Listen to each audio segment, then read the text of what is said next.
Բարի երեկո։ Միջազգային հանրության ուշադրության կենտրոնում շարունակում է մնալ համաձայնությունը Իրանի միջուկային ծրագրի շուրջ։ Համաձայնություն, որ ձեռք բերվեց Իրանի եւ 6 գերտերությունների շուրջ 8 օր տևած բանակցություններից հետո, համաձայնություն, որ շատերի գնահատման պատմական է, դրանից բխող նոր իրողություններով, նոր իրավիճակով։ Սա երկրի հարցը ծրագիրն է, ես այսօր զրուցելու եմ արտակարգ եւ լիազոր դեսպան, ռուս-հայկական համալսարանի համաշխարհային քաղաքականության եւ միջազգային հարաբերությունների ամբիոնի վարիչ Արման Նավասարդյանի հետ։ Բարի երեկո, պարոն Նավասարդյան։ Նախ սկսենք նրանից, թե սպասելի բան էր սա, ձեզ համար սպասելի էր, որ մի թնջուկ, որ այսքան երկար տարիներ, այսքան տևական ժամանակ գտնվում էր միջազգային հանրության օրակարգում, հենց այս բանակցություններից հետո պիտի ռեալ լուծվելու հեռանկար ունենար։ Ինչպես ամեն մի բարդ միջազգային հարց, սա էլ իր քննության ընթացքում տարիներ շարունակ ունեցել է վերելքներ եւ վայրեջքներ, որը կապված է եղել միջազգային հարաբերությունների հետ։ Եվ այս վերջի 8 օրվա ռաունդը, կարծես թե որ սահմանափակեց այդ ժամանակաշրջանը, ես կարծում եմ, որ արագացվեց այն առումով, որ ընդհանրապես լարված է միջազգային հարաբերությունները, միջպետական հարաբերությունները երկու բլոկների միջև, այս չեմ ուզում թվարկել այնտեղ Ուկրաինա, Մերձավոր Արևելք եւ այլն եւ այլն։ Եվ ըստ երևույթին այդ վեցյակը, որոնք վերջին հաշվով պատասխանատու են մարդկության հետագա ճակատագրի համար, նրանք հասկացան մի բան, որ եթե այսպես շարունակվի եւ Իրանը դառնա միջուկային գերտերություն, կարող է միանգամից աշխարհաքաղաքական իրադրությունը փոխվել, դեմքը փոխվել տարածաշրջանում։ Սա մեկ։ Երկրորդը, զենքի արգելման ռեժիմը կարող է խախտվել միջուկային, եւ սա կարող էր իր հետ բերել նաեւ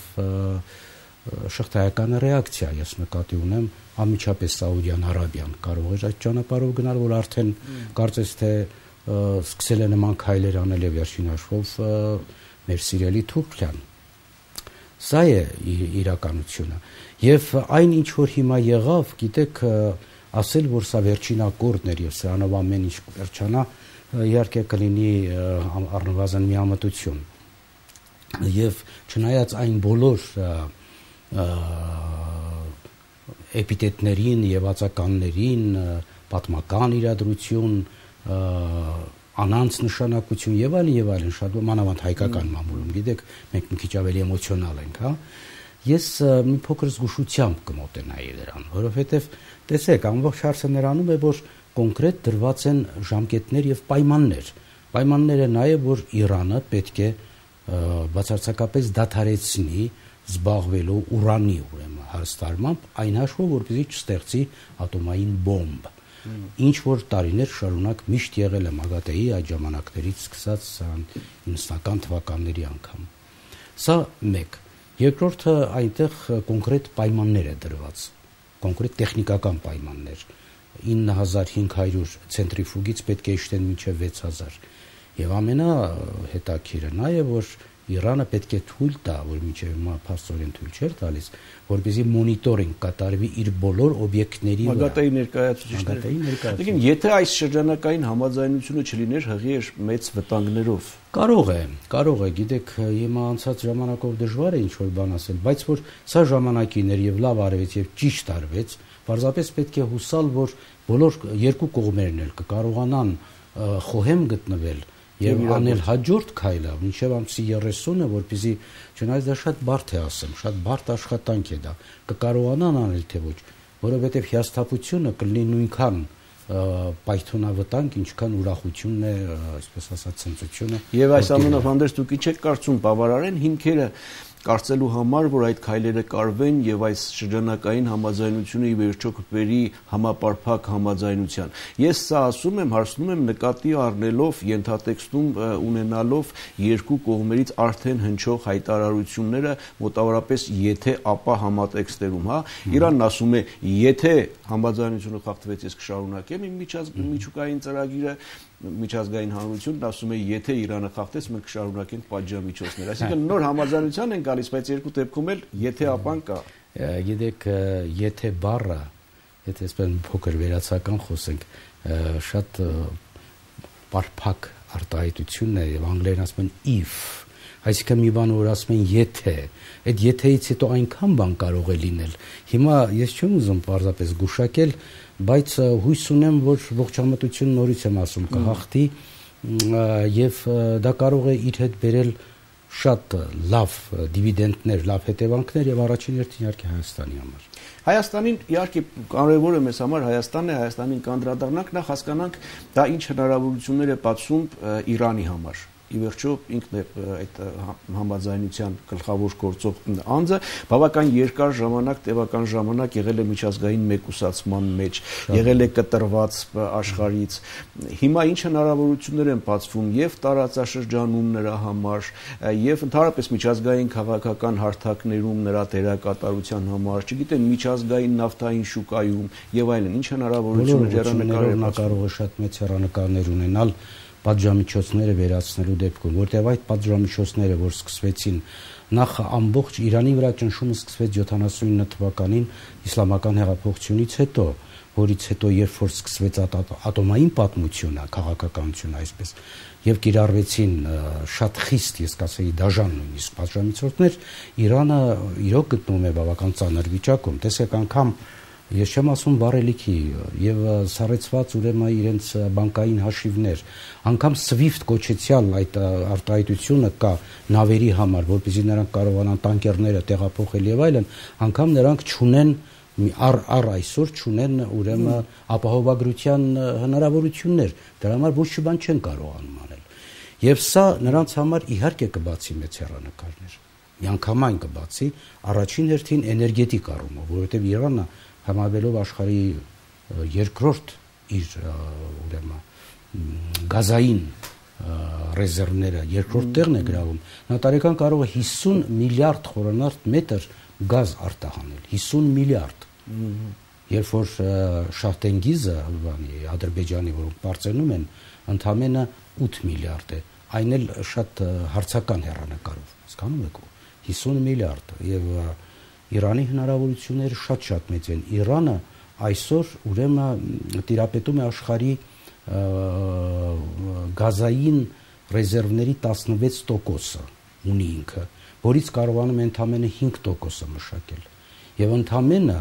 ուրեմն միջազգային գլոբալ շուկայում 1%-ն է կարողանում տիրապետել։ Պատկերացրեք, ինչ միանգամից կարող է տարբերություն տալ նման ուրեմն փոփոխությունը։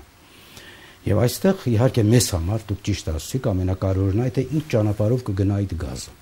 որտեղ գազի հարցը, իրանական գազի հարցը նորից մեծ արդիականություն է ստանում հատկապես մեզ համար։ Այսինքն ոչ միայն մեզ համար, բոլոր հնարավոր խաղացողների համար։ Ես մասնակից չեմ, բայց մոտավորապես այսպես եմ պատկերացնում, չէ, բայց այս մոտավորապես այսպես է, որ նախկինում եթե հայ-իրանական ծրագրերը չէին կյանքի կոչվում կամ դանդաղորեն էին առաջ ընթանում, այդ թվում նաև, չգիտեմ, իրանական գազ, իրանական երկաթուղի եւ այլն, հատկապես գազի մասով, թվում է թե բոլոր հիմնական խաղացողները դեմ էին այդ ծրագրին, որպեսզի իրանական գազը Հայաստանով գնա հասնի մինչև Եվրոպա։ Դե Միացյալ Նահանգները դրել էին, այսինքն վետո եւ ասում էին, որ ոչ։ Եվրոպան նույնը։ Եվրոպան նույնը, որովհետեւ Իրանը պատժամիջոցների տակ էր։ Ռուսաստանը չի ուզում, որովհետեւ Ադրբեջան, Թուրքիա եւ այլն։ Հիմա իրավիճակը փոխվել է։ Այս իմ թվարկածներից ում շահերը ինչքանով են փոխվել ամբողջությամբ կամ նույնը խորացել, ինչ է։ Գիտեք, շահերը ընդհանրապես էգոիստական բնում են միշտ նույնը։ Քանի որ մենք ասեցինք հայկական կոնտեքստում, ենթատեքստում, ասեմ, որ Հայաստանի համար առաջի ձեռքը ինչ կարող է դա տալ։ Տեսեք, անկախ այդ գազից, անկախ էլեկտրո, այսպես ասած, ռեզերվների անցումային տարանցիկ ուրեմն հնարավորություններից առաջին հերթին Հայաստանը կարող է նախ նորմալ առևտուր անել, սկսենք դրանից։ Մենք կարող ենք Իրանին տալ այն տեխնոլոգիաները, որ նրանք չունեն, եւ դա մեզ համար կլինի շատ կարեւոր քայլ։ Սա մեկ։ Երկրորդը ներքին, այսպես ասած, եթե կոպիտ ասենք, ջրային ռեսուրսների օգտագործում արդեն Արաքսի վրա խոսք է գնում երկու կողմից հզոր հիդրոկայաններ կառուցելու վերաբերյալ։ Ես էլ չեմ ասում, քանի որ մենք այլ կողմից ենք մոտեցել, ես չեմ ասում, թե ինչ մեծ նշանակություն կունենա Իրանը մեր Հայաստանի համար Ինչ այլոց այդ մասին առաջինը խոսեցին հենց Ռոհանին ասեց, երբ որ մենք մտանք ԵՏՄ, ասեց, որ մեզ համար մեծ հեռանկարներ է բացվում Երևանի Հայաստանի վրայով, բարձրանալ մինչև Ռուսաստան եւ մտնել 700 միլիոնանոց ռուսական շուկան։ Հիմա ինչքան էլ քննադատեն, ինչ էլ ասեն, սրանք փաստեր են, բայց իհարկե դուք ճիշտ եք ասում, հարցերի հարցը մնում է այդ երթուղին, թե ինչպես կգնա եւ մեծ պետությունները ինչպես դրան կմոտենան։ Ինչպես դրան կմոտենան, դուք արդեն ասեցիք, ամերիկան ժամանակին բաներ, հիմա որպեսզի ասենք Ռուսաստանի հնարավորությունները փոքրացնի Եվրոպայում, նա կարող է գնալ ընդառաջ, այսինքն Հայաստանին ընդառաջ գնալ։ Հասկանում եք, սա շատ եւ կոպիտ եւ նուրբ խաղ է ինչ որ միտեղ։ Ռուսաստանը եթե համոզված լինի, որ իր միջոցով անցնող գազ, այսինքն Ռուսաստանի միջոցով Եվրոպա ավելի ձեռնտու կլինի իրան, ըստ երևույթին ես նորից եմ ասում, դուք էլ ասեք, մասնագետ չեմ, բայց բոլոր մյուս ուրեմն ուղղություններից սա ամենաէժանն է եւ ամենաարագն է։ Ամենակարճը, ամենակարճը։ Հիմա եթե Ռուսաստանը կարողանա գալ այն ուրեմն համոզման, որ իր 34%-ը, որ նա փակում է փաստորեն Եվրոպայի բոլոր պահանջները, եթե կարողանան ինչ-որ միտեղ, ես չգիտեմ դա ինչ հաշվարկների ինչի միջոցով, կարողանան գալ Իրանի հետ ընդհանուր հայտարարի, այստեղ իհարկե Հայաստանը կշահի։ Բայց մենք ամեն ինչ պետք է անենք, որպեսզի կարողանանք այս խաղի մեջ եւ այն կողմին, եւ այն կողմին, եւ այն մյուս կողմին, եւ պլյուս Չինաստանը, որ հիմա մտնում է տարածաշրջան, այստեղ մեր դիվանագիտական հարաբերությունները, այսպես ասած, արվեստը պետք է հասնի շատ մեծ բարձրության։ Դե տեսեք, պարզ է, որ Եվրոպան եւ Միացյալ Նահանգները այս համաձայնությունից հետո, հատկապես եթե ընդհանուր համապարփակ հարցը լուծվում է, շահագրգռված պիտի լինեն ընտրել իրանական գազը Եվրոպա հասցնելու ամենահեշտ, ամենակարճ, ամենաէժան տարբերակը։ Այն է Իրան, Հայաստան, Վրաստան, Եվրոպա։ Բայց այդ գազը հասնելով Եվրոպա պիտի քչացնի, մեղմացնի, թուլացնի ռուսական ազդեցությունը։ Այո։ Ռուսաստանը ինչպես կվերաբերի դրան։ Դե գիտեք, բարդ հարց է սա։ Նախ ասեմ, Արթուր, որ անմիջապես սպասել, որ համսի 30-ին ստորագրվեց եւ գազը հեռանկարի մասին դա հնարավոր բան չէ, որովհետեւ այստեղ տեխնիկական խնդիրներ կան։ Միացյալ Նահանգները եւ Եվրոպան տալով իրենց այսպես համաձայնությունը դրան, պետք է նաեւ մատակարարեն ժամանակակից ամենաբարձր տեխնոլոգիաները, որ կարողանան գազը մշակել։ Դա կարող է տևել 1-ից 2 տարի, հա։ Թե այդ արանքում ինչ կփոխվի, ինչպիսին կլինի, ես դժվարանում եմ ասելու, որովհետեւ Ռուսաստանի հետ հարաբերությունները գիտեք, արևմուտքի եւ արևելքի ամբողջ այս արճակատումն է, որ հիմա որոշում է շատ հարցեր։ Ըստ էության հայկական դիվանագիտության արչեւ առաջին հայացքից պարզ, բայց իրականում բավական բարդ խնդիր է կանգնել Հայաստանը դարձնել տրանզիտ երկիր։ Այո, դա շատ լավ կլինի, որովհետեւ այստեղ դիվիդենդները շատ մեծ կլինեն, կարող են ընդհանրապես փոխվել ամբողջ պատկերը, հասկանում եք, էկոնոմիկական, քաղաքական։ Վերջին հաշվով Վրաստանը մեզ հետ իրոք բարեկամ երկիր է, հա, ինչպես նաև Ռուսաստանը, բայց պետք է կարողանալ այս երկու մոնստերներին ճակերտների մեջ պետք է մոտեցնել իրար մեր միջոցով, կամուրջը մենք պետք է լինենք։ Փոքր պետությունները այս հնարավորությունը ունեն, եւ սա հնուց եկող դիվանագիտական խաղեր են, գիտեք, լիմիտրոֆներ կային ժամանակին,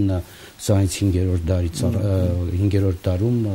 հռոմեական կայսրության շուրջը Չինաստանում եւ այլն։ Պետք է կարողանալ այդ բոլոր բաների վրա խաղալ, հա։ Հետո այստեղ շատ կարևոր է թե տարբեր երկրները ինչ դիրքորոշում ունեն։ Դուք ասեցիք, բայց հարցը կիսատ մնաց։ Տարբեր երկրներ տարբեր ձևով են արձագանքել այս իրադրությանը, այսօրվա դրությամբ։ Օրինակ Իսրայելը շատ բացասական ռեակցիա ունի, շատ։ Այսինքն սա արդեն ասում ենք այն երկրներին, որոնք որ այսպես ասենք, այսպես չեն ողջունում կամ տուժում են այս համաձայնությունը։ Չէ, արդեն զուտ բանը ուրեմն Թել Ավիվը կտրական է դնում հարցը, որ նախ Ամերիկան մեզ դավաճանեց, հասկանում եք, եւ իրոք այնտեղ շատ դժվար խաղեր են գնում, սա մեկ, երկրորդն էլ նրանք պնդում են, որ Թեհրանը նախ ունի այդ զենքը եւ թաքցնում է, երկրորդն էլ եթե չունի, էլ շատ արագ կարող է ձեռք բերել։ Միջալյուց այստեղ հնարավոր է ինչ որ համաձայնվել ինչ որ միտեղ զուտ տեխնիկական առումով։ Մասնագետներն ասում են, որ խաղաղ ատոմից մինչև ատոմային զենքը մի քայլ է ընդամենը։ Այսպիսի բաներ կա։ Այնտեղ շատ հետաքրքիր է Սաուդյան Արաբիան մի փոքր հեռու է, բայց Սաուդյան Արաբիան այսօր իր, այսպես ասած, խնդիրների մեջ է թաղված, մասնավորապես կապված Եմենի հետ մենք կարող ենք այդ մասին խոսել։ Այստեղ Ադրբեջանն է շատ հետաքրքիր։ Ադրբեջանը լրիվ ֆրուստրացված է եւ շփոթված է, որովհետեւ նրանք չէին սպասում նման բան։ Շատ հանկարծակի են եկել եւ այնքան չէին սպասում, որ Ալիևը, ես կարծում եմ, որ արեց շատ սխալ քայլ, վերկացավ հիմա գնաց Ռիադ։ Հասկանում եք, սա ընդհանրապես Թեհրանին հանել է համբերությունից։ Իսկ նրանց հարաբերությունները, որ միշտ շատ այսպես ասած բարեկամական չեն եղել, հա, եւ դա շատ հետաքրքիր հետևանքներ կարող է ունենալ։ Այն բանից հետո, երբ որ բացվի Իրանի առաջ միջազգային դռները, նրանք չեն մոռանա այդ բոլորը, չեն մոռանա նախատրպատականի ամբողջ այս պատմությունը, մեկ։ Երկրորդը չեն մոռանա, որ կրիտիկական պահերին ինչպես պահեց Իրան Բաքուն, երբ որ ուզում էր Իսրայելին առաջարկում էր օգտագործել աերոդրոմները իր Թեհրանին, ուրեմն Իրանին գնդակոծելու համար, հարվածելու համար։ Այսպիսի բաներ կան, հասկանում եք։ Այդ հարաբերություններն էլ նույնիսկ կարծես թե մեր օգտին են խոսում։ Կարծես թե, հա։ Կարծես թե մեր բախտը սկսել է բերել, կոպիտ ասած։ Հա, եւ տեսեք, խոսում ենք Ադրբեջանի մասին, վերկացավ գնաց հիմա ինքը Ռիադ եւ փաստորեն մտել է այդ ամբողջ թնջուկի մեջ, երբ որ պատերազմ է այնտեղ Եմենի եւ Սաուդյան Արաբիայի հետ մի կողմից եւ այնտեղ փաստորեն ԻԼԻՊ-ն է խառնված եւ վերջին հաշվով Իրանն է այստեղ առաջի դերը խաղում։ Եվ այստեղ ծագում է ամենակարևոր հարցը. ինչու Ամերիկան հանգարց հիմա գնաց այդ բանին, հա։ Եթե Ամերիկան կարող էր Իրանի հետ, հա, մոտենալ, ինչու դա չօգտագործեց, ասենք, Ռուսաստանի էներգետիկ շուկաները կործանելու համար։ Այլ կանգնեց Ռուսաստանի հետ մի ուրեմն ճամբարում, հա, այս հարցում, հա, պատկերացնում եք, չէ՞, ինչ է կատարում։ Եվ երկրորդը դրա կողքին էլ նա, այսպես ասած, գնաց ընդառաջ այս բաները վերացնելու համար, պատժամիջոցները։ Ինչու՞մ է դա հերանեկարում Ռուսաստանի ազդեցությունն է, էներգետիկ ազդեցությունն է թույլատնելու Եվրոպայում։ Այո, դա հնարավոր է։ Դուք անդադ էներգետիկայից եք ուզում։ Ես ուրիշ հարցերին կմոտենամ, որովհետև էներգիան շատ կարևոր բան է, բայց տեսեք, ինչ է ուզում Ամերիկան Իրանից։ Ինչու հանկարծ բարեկամացավ, գնաց եւ այլն, նո բարեկամացավ իհարկե որոշ վերապահումներով։ Իրանը շատ պետք է այսօր Ամերիկայի Միացյալ Նահանգներին։ Պետք է ուրեմն առաջի հերթին, որպեսզի Իրանի միջոցով Եվրոպայի շուկաներից դուրս մղի ռուսական ուրեմն էներգակիրները, մեկ ինչ որ էս անդադար կրկնում։ Սա մեկ, սա էներգետիկ մասը։ Մյուսը Իրանը պետք է Ամերիկային, Վաշինգտոնին պետք է Աֆղանստանում, հա, պետք է Սիրիայում, Իրաքում եւ հիմա դուրս է գալիս Եմենը։ Այսինքն այն, որ թուրքերը խառնվել են իրար եւ ասում են, որ մեզ փոխարինում են հիմա ուրեմն Թեհրանով, սրա մեջ ճշմարտության հատիկ կա, հասկանում եք։ Հենց այնպես ոչինչ չի լինում քաղաքական։ Այսինքն Իրանի ձեռքերը ազատվում են եւ ինքը կարողանում է ավելի կարևոր դերակատարություն ունենալ ձեր նշած երկրներում, չգիտեմ, Սիրիա, Իրաք, ընդհանրապես Կովկաս, եւ սա լինում է նաեւ ի հաշիվ Թուրքիայի։ Այստեղ դերակատարությունները, հիմնական ֆիգուրանտները բավական բարդ հաշիվների առաջ են կանգնած, որովհետեւ տեսեք, Ռուսաստանը Իրանի բարեկամն է, չէ՞։ Հիմա եթե Իրանը բարեկամանում է Միացյալ Նահանգների հետ, ինչ է ստացվում։ Հետո վերջին հաշվով ինչպես կարողացավ Մոսկվան եւ Վաշինգտոնը այս թոհուբոհի մեջ ուկրաինական եւ այլն ոնց գնացին համաձայնության։ Սա էլ է շատ հետաքրքիր։ Արդյոք սա կունենա իր շարունակությունը։ Արդյոք վերջին հաշվով խելքի կգան եւ Սպիտակ տանը եւ Կրեմլում եւ կկանգնեն մի ընդհանուր հարթության վրա, որպեսզի լուծեն համամարտկային հարցերը։ Տեսեք, ընդհանրապես այս մի շրջանակային համաձայնությամբ բավական մեծ փոփոխություններ են տեղի ունենում։ Միանգամայն ճիշտ եք։ Աշխարհական ուժերի, դասավորության, ազդեցությունների եւ այլն եւ այլն։ Մնում է որ մենք կարողանանք Հա, մնում է որ մենք կարողանանք արդից օգտվել եւ ճիշտ աշխատել։ Եվ մասնավորապես կարծես թե վերջին շրջանում հաջող բաներ լինում են, ես նկատի ունեմ Թեհրան այցելությունը, ներողությունը, Չինաստան այցելությունը Հայաստանի ղեկավարության, դրանից առաջ ամերիկացիների այցելությունն այստեղ, եթե հիշում եք, Հոլանդը եկավ եւ Որոտանի հարցը լուծվեց, դրանից հետո Եվրո նեստը եղավ, այսինքն այն ինչի մասին մենք անդադ ասում ենք, որ պետք է վարել բազմավեկտոր, բազմակողմանի, կոմպլիմենտար, ինչպես կուզեք անվանել քաղաքականություն, տարբեր ժամանակներում տարբեր տերմիններ են, չէ՞, բազմավեկտոր, կոմպլեմենտար, բալանսավորված, մենք միշտ ասում ենք, եղբայր, Ռուսաստանը հա մեր բարեկամն է, մեր եղբայրն է, շատ լավ է ամեն ինչը, բայց դա բոլորովին չի նշանակում, որ մենք այլ երկրների հետ չպետք է ունենանք, դա կլինի իրացիոնալ քաղաքականություն, թող ռսի ոտ, այսպես ասած, օրհնված լինի, բայց դրա կողքին մենք եւ Ամերիկայի, եւ Եվրոպայի հետ կարողանանք, եւ հիմա Իրանի հետ, եւ Չինաստանի հետ, ասեմ, Չինաստանի հետ մեծ բաներ են բացվում, հեռանկարներ են բացվում։ Վերջին այցի հետ կապված ինչ կասեք, որտեղ հայ-չինական հարաբերությունները։ Հայ-չինական հարաբերությունը ես կասեմ, որ դա ճեղքում էր իր տեսակի մեջ, դիվանագիտական ճեղքում դեպի Ասիա խաղաղօվկիանոսյան ուղղությամբ, մասնավորապես դրանից առաջ շոսի բանը եղավ Հայաստանի այնտեղ անդամակցությունը որպես դիտորդի կարգավորում, բայց դա իհարկե մեծ մի բան չի ներկայացնում իմ կարծիքով, բայց եթե փաստաթղթեր ուշադիր նայեք, այնտեղ շատ հետաքրքիր բաներ կան եւ շատ հեռանկարային բաներ կան։ Իհարկե այստեղ երկկողմանի է, որովհետեւ Չինաստանը իր հաշիվներն ունի եւ ուզում եմ տարածաշրջան, պետք է կարողանալ կարճել դրանից եւ այնտեղ շատ հետաքրքիր է Մետաքսի ճանապարհի խնդիրը։ Մենք ժամանակին ինքներս ունեցել ենք Մետաքսի այդ ճյուղը, չգիտեմ ինչի հետո դադարեց։ Այնտեղ կան տասնյակ ուղղություններ։ Միայն գիտեք ինչ, ես նոր քիչ առաջ էլի հաղորդման էի ասեցի, պետք է կարողանալ այնպես անել, որ մեր ներքին ռեզերվները, համապատասխանեցնել արտաքին առիթներին եւ հնարավորություններին, որտեղ եթե մենք չունենանք համապատասխան ռեզերվներ, շատ դժվար կլինի այդ հարցերը լուծելը։ Տնտեսական ռեզերվներ, դիվանագիտական, քաղաքական ամեն ինչ։ Դե արտաքին քաղաքական չէ, ներքին քաղաքականության շարունակությունն է, չէ։ Դե արտաքին քաղաքականության համաձայն եմ Չինաստանի հետ կապված այսպես մեծ